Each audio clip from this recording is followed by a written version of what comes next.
પાંચ પોણા કોઈ પાંચ થઈ ગયા.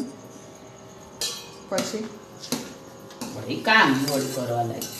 શું કામ કરે?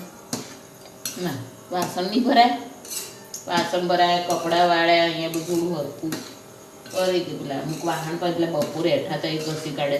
પછી થોડું બધું મૂકવાનું એટલે મરચાં ઉપરથી લઈ આવી ઉપરથી. તમે મરચા કઈ રીતે હાથમાં?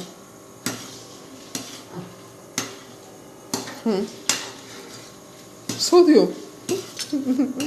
બોલો ને.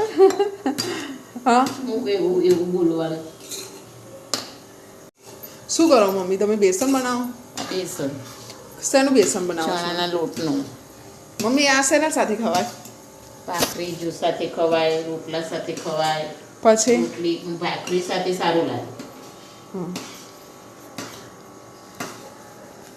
મમ્મી મેં તો સાંભળ્યું છે બધા ઘરે બહુ રસોઈ બનાવે, સાસુ જમો, તો તમે કેમ રસોઈ બનાવો છો? અમારી વહુને એવું છે, સાસુને બી કરાવવું જોઈએ કામ, એટલે એની સાથે સાથે કરાવું છું. એમ કે તમે બી સાથે મારી જોડે રહો, એટલે હું એની જોડે રહી, એને કંપની બી મળે અને એને બી સારું રહે, એને બી આરામ મળે થોડું, એટલે સાથે સાથે કરાવું છું. તો મમ્મી આપણે બંને જોડે જોડે કામ કરીએ